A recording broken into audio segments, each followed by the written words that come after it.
नमस्कार दर्शकवृन्द, स्वागत छ कार्यक्रम सगरमाथा विशेषमा। म ओम प्रकाश पौडेल।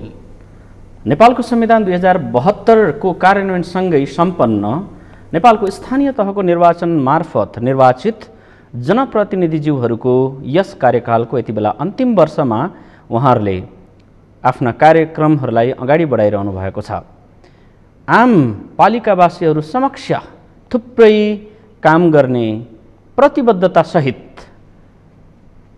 प्रतिनिधिमा चुनिएका जनप्रतिनिधिहरूले के कति विकास निर्माणका कामहरू गर्नुभयो, जनताको सन्तुष्टिको अवस्था के छ र समग्र पालिकाको समृद्धिको अवस्था के छ। कार्यक्रममा आज हामी यो महत्त्वपूर्ण विषयमा कुराकानी गर्दैछौँ र कुराकानीको लागि यति बेला स्टुडियोमा हुनुहुन्छ चन्द्रागिरी नगरपालिका काठमाडौँका मेयर आदरणीय व्यक्तित्व घनश्याम गिरीज्यू। यहाँलाई स्वागत छ कार्यक्रममा मेयरज्यू। हजुर नमस्कार। चन्द्रागिरी नगरपालिका काठमाडौँको यहाँ आफू त्यहाँ मेयर चयन भइसकेपछि आजसम्मको भौतिक तथा सामाजिक विकासको अवस्थालाई यहाँले कसरी मूल्याङ्कन गर्नुभएको छ मेयरज्यू? चन्द्रागिरी नगरपालिकामा हामी नवनिर्वाचित पदाधिकारीहरू आइसकेपछि हामी शून्य अवस्थामा थियौँ लगभग, किनभने त्यति बेला प्रशासनिक क्षेत्रमा हामी के अन्यलमा थियौँ। प्रशासनिक भवनहरू थिएन, कर्मचारीहरूको व्यवस्थापन थिएन, पुँजीको अभाव पनि थियो र अरू कुनै नीति नियम कार्यविधिहरू कार्यान्वयन पनि थिएन र 20औं वर्षसम्म जननिर्वाचित पदाधिकारी नहुँदाखेरि जुन स्थानीयवासीहरूमा जुन एउटा चाहिँ विकासको पूर्वाधारको जुन अपेक्षा थियो, आकाङ्क्षा थियो, त्यो पनि सम्पूर्ण रूपले पुरा हुन नसकेको अवस्था थियो। ती सबै जटिलताहरूमा हामी नवनिर्वाचित पदाधिकारी आइसकेपछि हामीले ती कुरा सबैलाई सहजीकरण गर्दै, सबैलाई व्यवस्थित गर्दै गर्दै हामीले जुन निर्वाचित पदाधिकारी आउने समयको अवस्थामा भन्दा अहिले हामीले धेरै नै द्रुत गतिमा त्यसलाई अगाडि बढाएका छौँ र विकासका पूर्वाधारहरू, सामाजिक पूर्वाधारहरू लगायतका कुराहरू भनेको निरन्तर चल्ने प्रक्रिया हुन्। आगामी 50औं वर्षमा अर्को युगौँसम्म चल्ने प्रक्रिया हुन्। त्यसमा न्यूनतम आधारभूत प्रक्रियाहरूलाई हामीले अगाडि बढाएका छौँ, जसमा स्थानीय जनसमुदायहरू चाहिँ पूर्ण रूपले सम्पूर्ण पूर्णता प्राप्त नगरे पनि, पूर्ण रूपले सन्तुष्ट नभए पनि अधिकांश क्षेत्रहरूमा चाहिँ सन्तुष्टि प्रदान गर्ने प्रयत्न गरेका छौँ। त्यसमा मलाई साँच्चै लाग्छ नगरवासीहरू चाहिँ सन्तुष्टै हुनुहुन्छ जस्तो लाग्छ। ठ्याक्कै उल्लेख गर्नुहोस् न, नगरमा अहिले अब यहाँ आफू नगर प्रमुख भएपछि प्राप्त भएका प्रमुख उपलब्धिहरू चाहिँ के हुन्? यसमा चाहिँ के लाग्छ भने मलाई चन्द्रागिरी नगरपालिकामा कलङ्की नागढुङ्गाको बाटो जुन मेन हाइवे थियो, राजमार्ग थियो, त्यो चाहिँ असाध्यै धुलो धुवाँ, ट्राफिक व्यवस्थापन जाम, असाध्यै अप्ठ्यारो पोजिसनमा घन्टौँ घन्टा समस्यामा रहनुभएको थियो हाम्रो नगरवासीहरू। यद्यपि त्यो राजमार्ग नगरपालिकाको मातहतमा छैन, त्यो सङ्घीय सरकार अन्तर्गत भए तापनि सरकारको सम्बन्धमा हामी रहेको हुनाले हामीले स्थानीय त्यहाँका सम्पूर्ण जनसमुदायहरू, जनप्रतिनिधिहरूको साथ र सहयोग लिएर हामीले सम्बन्धित पक्षहरू, खास गरी ठेकदार पक्ष, सडक विभागका पक्षहरू, सरकारी पक्षहरूलाई सबैलाई समन्वय गरेर र हामी जनप्रतिनिधिले पनि स्थानीय क्षेत्रमा रहेका के अरे पार्टी पवाहरू, मन्दिरहरू, लट्ठा बिजुलीका पोलहरू अनि कुलो कलेसाहरू सकेसम्मका हामीले चाहिँ त्यो सहजीकरण गरिदिएर हामीले चाहिँ त्यो चाहिँ विस्तार गर्ने कामलाई हामी सहजीकरण गरिदियौँ, जस अन्तर्गत अहिले त्यो कामहरू चाहिँ सम्पन्न भएर सहजीकरण भएको छ। त्यसपछि हामीले अरू पूर्वाधार जस्तो हरेक घरमा हामी पानी पुर्याउँथ्यौँ भनेका थियौँ। हामीले भूमिगत पानी र अथवा स्प्रिङ वाटरहरूलाई पनि समावेश गरेर हामीले हरेक घरमा तत्कालीन अवस्थामा रहेका बस्तीहरूमा घरमा खानेपानी पुर्याउने कामहरू लगभग अन्तिम चरणमा पुगेको छ। त्यो सबै सम्पन्न भइसकेका छन्। शिक्षा क्षेत्रमा सम्पूर्ण सामुदायिक विद्यालयहरू, खास गरी सरकारी विद्यालयहरूमा भौतिक पूर्वाधार पुरा गर्ने र भौतिक पूर्वाधार सम्पन्न गराउने कुरामा सबै भौतिक पूर्वाधार पुरा गर्नेमा हामीले आधुनिक व्यवस्थापन सहितको भौतिक पूर्वाधार, खास गरी भवन निर्माण लगायत अनि त्यहाँ फर्निचर, अरू शौचालय लगायतका कम्प्युटर लगायतका व्यवस्थापनहरू हामीले गरिसकेका छौँ र संस्थागत विद्यालयहरूमा पनि वृत्ति विकास पठन पाठनका गुणस्तरीय पठन पाठन गर्ने क्रममा त्यो पनि हामीले अगाडि बढाएका छौँ। त्यसपछि हामी स्वास्थ्य क्षेत्रमा पनि हामी जननिर्वाचित पदाधिकारी आउँदाखेरि त्यति बेला हामी 11वटा गाविस मिलेर बनेको 15वटा वडा कायम छ अहिले। त्यसमा 11वटा गाविसमा हामी 15वटा वडामा हामी चाहिँ स्वास्थ्य सेवाहरू प्रदान गर्नुपर्ने थियो। त्यो सबै 15वटा वडामा हामीले स्वास्थ्य सेवा प्रदान गरेका छौँ र त्यति बेलाको स्वास्थ्य सेवामा कुनै पनि त्यस्तो पूर्वाधार थिएन। अहिले हामीले त्यसलाई स्तरीकरण गरिकन त्यसमा चाहिँ ल्याब टेक्निक सहितको व्यवस्थापन गरेर सम्पूर्ण स्वास्थ्य कर्मीहरूको व्यवस्थापन गरेर अहिले तिनै रगत परीक्षण गर्ने त्यहाँ आधारभूत स्वास्थ्य सेवाहरू हामीले स्वास्थ्य चौकीमै प्रदान गरेका छौँ भने नगरपालिकाले 15 शय्याको प्राथमिक अस्पताल पनि निर्माण गरिसकेको छ र त्यो 24 घण्टा सेवा प्रदान भइसकेको छ। बर्थिङ सेन्टर सहितको त्यो अस्पतालमा त्यो अहिले थानकोटमा स्थापना भएको छ र त्यसमा चाहिँ सबै इसिजी सेवा, एक्सरे डिजिटल एक्सरे सेवा, भिडियो एक्सरे सेवा, इको एक्सरे सेवा, बर्थिङ सेवा, अरू सबै रगत परीक्षणहरू लगायतका 24 घण्टा सेवा प्रदान गरिरहेका छौँ। अब निकट भविष्यमा हामी त्यहाँ नेपाल सरकारको सहयोगमा लगभग 10 करोडको छुट्टै अस्पताल भवन निर्माण गर्न लागि परेको छ। डिपिआर तयार भएको छ। त्यस पश्चात हामी केही महिनाभित्र त्यसलाई चाहिँ अब कुरा गर्न तयारी गर्न हामी लागेका छौँ। अब त्यसको सन्दर्भमा स्वास्थ्यको साथसाथै हामीले अरू सामुदायिक हस्पिटल पनि निर्माण गरेका छौँ वार्ड नम्बर 8 मा। त्यस्तै गरी अरू 9 हस्पिटल लगायत अरू वडामा पनि अलि स्तरीय हस्पिटल स्थापना गर्न सक्ने न्यूनतम आधारभूत तयार गरेका छौँ भने अरू स्वास्थ्य सेवालाई पनि हामीले निःशुल्क स्वास्थ्यमा आवश्यक पर्ने उपकरणहरू, त्यसपछि यो औषधि उपचारहरूको व्यवस्थापन पनि हामीले निश्चित वर्गहरूलाई हामीले निःशुल्क गरेका छौँ। अब त्यस्तै गरी पूर्वाधारमा कुरा गर्नु पर्दाखेरि हामी आउँदाखेरि एकदम सबै टोल बस्तीहरूमा हिलो माटो जस्तो केही अवस्था, त्यस्तो कुनै पनि पूर्वाधार नभएको अवस्था थियो। हामीले अधिकांश प्रमुख मार्गहरू, खास गरी त्यो राजमार्ग बाहेकका अरू सहायक मार्गहरू जो प्रमुख मार्गको रूपमा रहेको त्यो सबै बाटोहरू ढलान गर्ने, पिच गर्ने, ढलहरू निर्माण गर्ने सबै कामहरू सकिसकेका छौँ र अब केही बस्तीहरूमा अझै बाटोहरू निर्माण गर्न बाँकी छ। ती बाटोहरू पनि यस वर्षको बजेटबाट ती कुराहरू पुरा हुनेछन् र अरू बाँकी कुराहरू हामीले 4 वर्षको कार्यकालमा यो चाहिँ एउटा कुनै पनि हामी शून्य अवस्थामा रहेको, हामीसँग कुनै बजेट व्यवस्थापन, कानुन व्यवस्थापन, अन्य कुनै अनुभवहरू, कुनै प्रशासनिक व्यवस्थापन केही पनि नहुँदाखेरि पनि हामीले त्यो कुराहरू चाहिँ पुरा गर्न साथ र सहयोगबाट, सबैको साथ र सहयोगबाट पुरा भयो। त्यसले गर्दाखेरि अब बाँकी कुराहरू हामी यस वर्ष पुरा गर्छौँ र अरू त्यसपछिका बाँकी कुराहरू आगामी निर्वाचित पदाधिकारीले गर्नुहुनेछ भन्ने हामीले अपेक्षा लिएका छौँ। त्यसपछि हाम्रो फोर्मुला व्यवस्थापन हामी अलिकति पछाडि पऱ्यौँ। फोर्मुला व्यवस्थापनमा चाहिँ हामीले एकीकृत फोर्मुला व्यवस्थापन गर्न नगरपालिकाले ऐनहरू निर्माण गरिसकेको छ। अब त्यसमा अहिले निजी संस्थाहरूबाट त्यो कामहरू भइरहेको छ। सङ्कलन केन्द्र र त्यसको डम्पिङ साइटको व्यवस्थापन गर्न अलिक कठिनाइ भएको कारणले गर्दा अलिकति हाम्रो अप्ठ्यारो परेको। यद्यपि हामी निजी संस्थाहरूसँग सहयोग गरेर एउटा जनसमुदायमा आधारित त्यस किसिमको व्यवस्थापन हामीले गरेका छौँ, जहाँ चाहिँ अहिले निश्चित वर्ग ठाउँहरूमा फोहोरहरू चाहिँ सङ्कलन गरेर त्यसलाई व्यवस्थापन गर्ने कामहरू गरिरहेका छौँ। र खास गरी राजमार्गमा अहिले कलङ्की नागढुङ्गा सडकमा चाहिँ जुन अहिले सडक विभागले पनि आफ्नो जिम्मेवारी नलिसकेको र ठेदाले पनि जिम्मेवारी हस्तान्तरण गर्न नसकेको अवस्थामा, त्यो बीचको अवस्थामा रहेर बेवारिस जस्तो अवस्थामा रहेको हुनाले हामीले त्यहाँका सम्पूर्ण फोहोरहरू उठाउने, धुलोहरू बढार्ने, त्यहाँ बिरुवाहरू रोप्ने, हरियाली जालीहरू राख्ने, त्यहाँ सबै सडकहरूमा सिसी क्यामेरा राख्ने, सडकमा लठाहरूमा सबै पोलहरूमा रङ लगाउने, त्यसपछि तारहरू त्यही बिग्रेका झोलिएका तारहरूलाई मिलाउने र त्यसमा बढार्ने कामहरू चाहिँ अहिले नगरपालिका दैनिक रूपले गरिरहेको छ। र त्यहाँ लगभग नगरपालिकाको सिसी क्यामेरा, स्ट्रिट लाइट, सडक बत्तीहरू सबै व्यवस्थापन लगभग 3-4 करोड रकम चाहिँ नगरपालिकाको आफ्नो कोषबाट त्यो राजमार्गलाई हरियाली र सौन्दर्यता प्रदान गर्न हामीले त्यो कामहरू गरिरहेका छौँ। मेयरज्यू, हजुर, चन्द्रागिरी नगरपालिकाको समृद्धिको मुख्य आधार चाहिँ के तय गर्नु भएको छ? अब समृद्धिको मुख्य आधार भनेको अहिले जनताहरूमा कस्तो देखिन्छ भने, जनप्रतिनिधिहरूमा पनि नागरिकहरूमा पनि के देखिन्छ भने विकासका पूर्वाधार भनेको त्यहाँ खालि त्यही भौतिक पूर्वाधार मात्रै, खास गरी सडक, भवन, मन्दिर, पार्टी, पौवा मात्रै देखेको छ। खास गरी समृद्धिको आधारलाई त्यो पनि एक प्रकारको तय त हो, त्यो पनि एउटा आधार त हो नै, किनभने त्यसपछि समृद्धिको आधारलाई एउटा खुड्किलो त हो नै। त्यसको आधारको साथमा साँच्चै समृद्धि हुनु पऱ्यो भने उत्पादन र रोजगारमै जानुपर्छ। हामी जबसम्म हामी उत्पादन र रोजगारमा हामी संलग्न हुन सक्दैनौँ, सम्पूर्ण विकासका हाम्रो कन्सेप्ट, हाम्रो धारणामा चाहिँ परिवर्तन आउँदैन, तबसम्म हाम्रा नगरवासीहरूमा जुन हामीले नगरपालिकामा हाम्रो कार्यकालमा नगरपालिकाको मात्रै आन्तरिक बजेटबाट लगभग 12-15 अर्ब रुपियाँको हामीले विकास पूर्वाधारहरू हामीले बनायौँ। तर ती विकासका पूर्वाधारहरूमा उपयोग गर्ने, महसुस गर्ने, अनुभूति गर्ने त्यो वर्ग जुन छ युवा पुस्ताहरू, त्यो चाहिँ देश बाहिर छ। त्यसकारण त्यो देश बाहिर रहेका ती युवा पुस्ताहरूलाई आफ्नै घर गाउँमा काम गर्न सक्ने वातावरण जबसम्म हामी बनाउन सक्दैनौँ, उनीहरूलाई अनुभूति गर्ने, आफूलाई चाहिँ उपयोग गर्ने जुन वातावरण हामी तयार गर्न सक्दैनौँ, तबसम्म त्यो विकासका पूर्वाधारले सार्थकता प्रदान गर्दैन। तसर्थ अनि उसो भए चन्द्रागिरी नगरपालिकामा यहाँहरूले त्यसतर्फ के गर्नुभयो आजसम्म? चन्द्रागिरी नगरपालिका चाहिँ हामीले खास गरी पर्यटन क्षेत्रमा लगेर पर्यटन क्षेत्रलाई मुख्य आधार मानेर त्यसको आधारबाट प्रत्यक्ष अप्रत्यक्ष रोजगार सिर्जना गरेर त्यसमा नै उत्पादन रोजगारलाई जोड्ने हाम्रो नगरपालिकाको लक्ष्य छ र त्यसको हाम्रो नारा पनि पर्यटकीय नगरी नै छ। तसर्थ त्यो अवस्थामा पुर्याउनको लागि उत्पादन रोजगार जोड्नलाई नगरपालिकाले ब्याज अनुदान भनेर पनि बजेट व्यवस्थापन गरेको छ र त्यहाँ रहेका कृषि, पशुपालन, अरू व्यवसायहरूलाई पनि हामीले समन्वय गराएर त्यसलाई पनि प्रवर्धन गर्ने कार्यक्रम छ भने नगरपालिकाका सम्पूर्ण नगरवासीहरूले चाहेका आफ्ना इच्छा अनुसारका तालिमहरू, रुचि अनुसारका तालिमहरू, त्यस किसिमका कार्यक्रमहरू हामीले लगभग 8-10 करोडको तालिम सञ्चालन गरिसकेका छौँ। अब मलाई लाग्छ तालिम सञ्चालन गरेर प्राप्त गरेका सिपहरूबाट अब चाहिँ कार्यान्वयनमा लगेर त्यसबाट चाहिँ उत्पादन र रोजगारमा जोड्न सक्यो र त्यसलाई बजारीकरण गर्न नगरपालिकाले सहजीकरण गर्ने त्यस किसिमको बजेट राखेका छौँ र वित्तीय संस्थाहरूसँग समन्वय गरेर नगरपालिकाले लिएका लोनहरूलाई चाहिँ त्यसको ब्याज अनुदान दिनको लागि हामी बजेट पनि व्यवस्थापन गरेका छौँ र सबै नागरिकहरू र नगर जनप्रतिनिधिहरूको सबै चापहरू त्यसको दबाब चाहिँ हाम्रो विकासका पूर्वाधारहरू बाटो बनाइदिने, ढल बनाइदिने, खानेपानी पुर्याइदिने, मन्दिर बनाउने, मठ मन्दिर बनाउने, अरू यस्ता किसिमका पूर्वाधारको मात्रै मागहरू बढी भएको र त्यस किसिमको चापहरू भएको हुनाले हामीले त्यसमा अगाडि बढ्नुपर्ने बाध्यता रह्यो। तर त्यसको त्यो मात्रै विकासका पूर्वाधारको होइन, अबको लक्ष्य भनेको हाम्रो चाहिँ उत्पादन र रोजगारसँग हामीले संलग्न गराएर त्यो नागरिकहरूलाई वास्तविक चाहिँ उन्नतशील नगरपालिका र समृद्ध नगरपालिका बनाउन सकिन्छ जस्तो मलाई लाग्छ। मेयरज्यू, उत्पादन र स्वरोजगार बनाउने दिशामा के कति काम भए?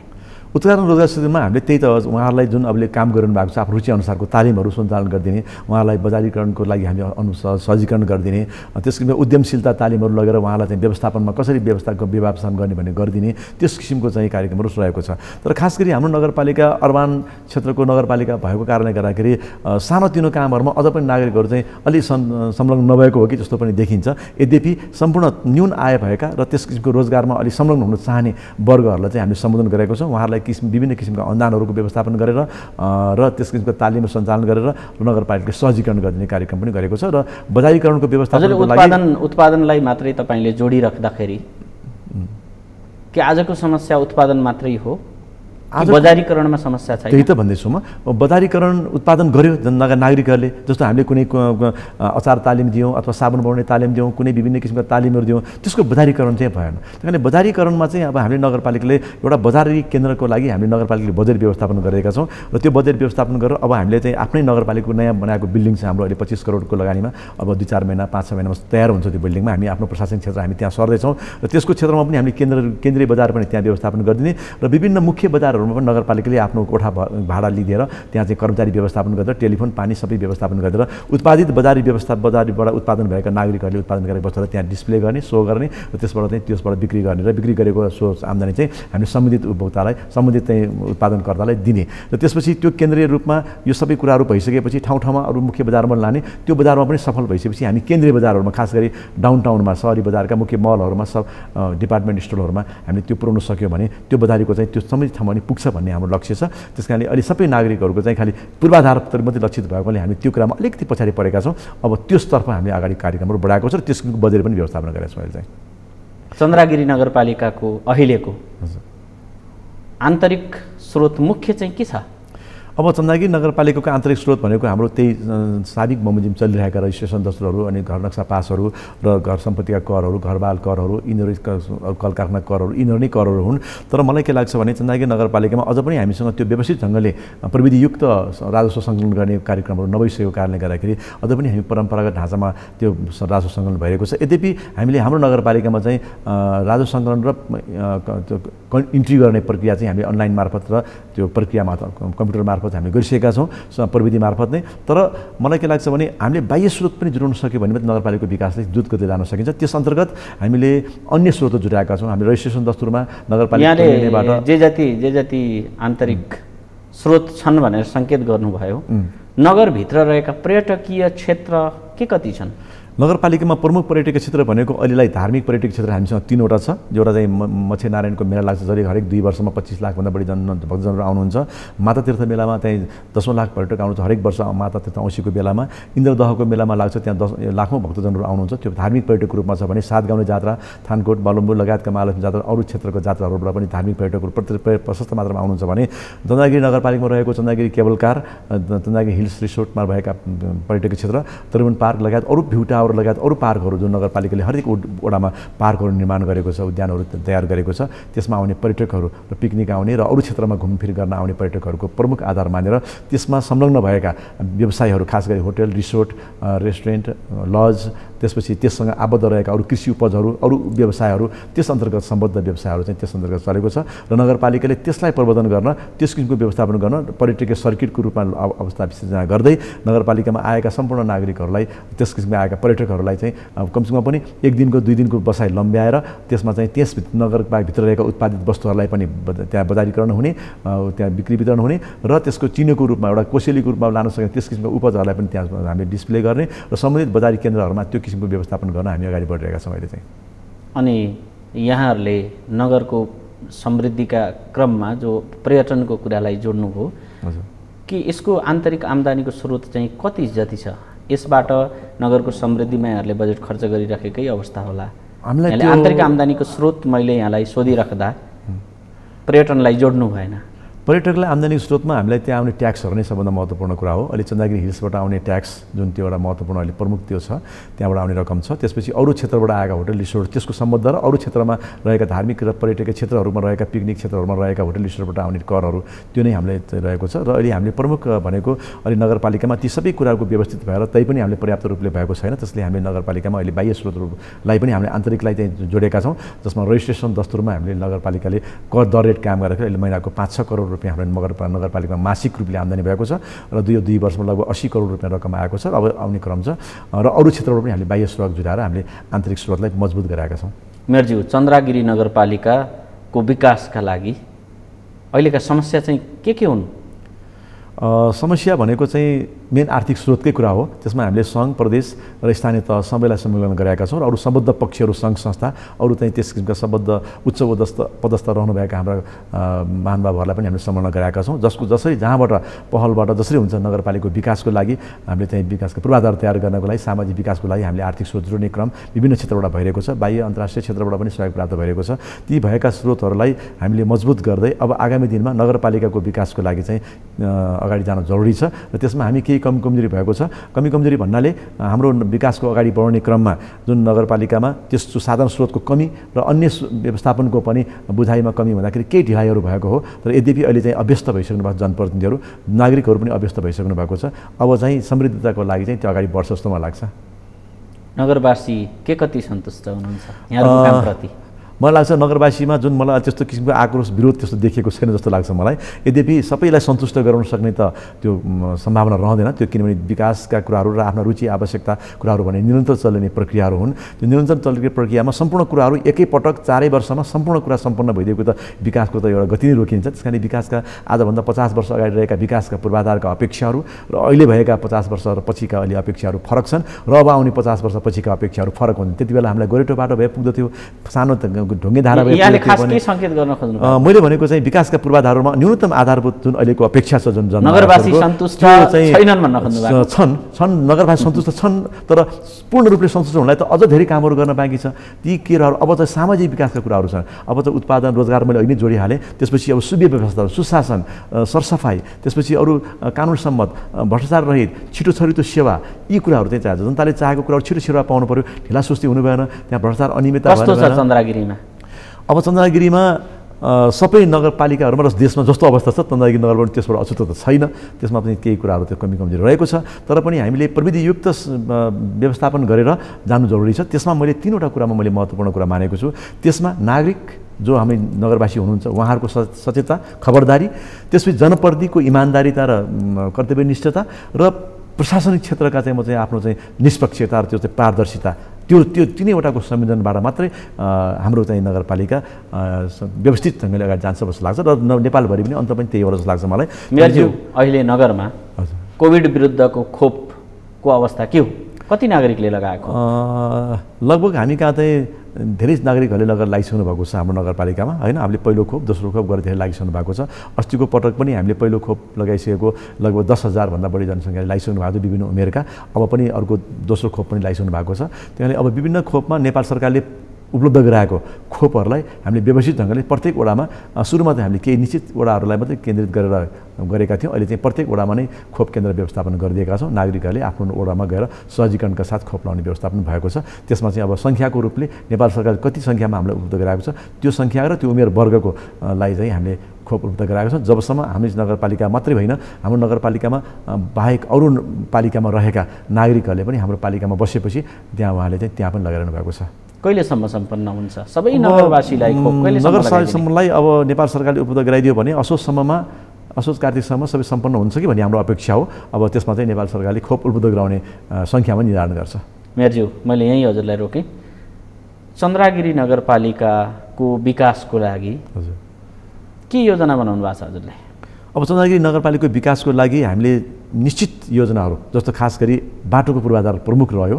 त्यसमा हामीले करिडोर मार्ग पनि निर्माण गर्न लागिरहेका छौँ। अहिले हामीले बल्कु करिडोर जसले चाहिँ अहिले हाइवेको मात्रै हाम्रो एक्सेस रोड छ, त्यसबाट सिधै हामी कलङ्की आउन सक्ने, हाइवेमा राजमार्गमा आउन सक्ने, कलङ्की रिङ रोडमा आउन सक्ने वातावरणलाई हामीले बल्कु करिडोरलाई हामीले प्रमुखमा राखेका छौँ भने चन्द्रगिरी यो चक्रपथलाई पनि मुख्य मार्गमा राखेका छौँ। त्यसपछि प्रमुख उद्देश्य भनेको हाम्रो खानेपानी नै थियो, फोहोर मैला व्यवस्थापन नै थियो। अहिले खानेपानी लगभग हामीले अन्तिम चरणमा पुगेका छौँ। त्यसपछि अब भनेको शिक्षा स्वास्थ्यमा हामीले व्यवस्थापन लगभग आधारभूत गरिसकेका छौँ।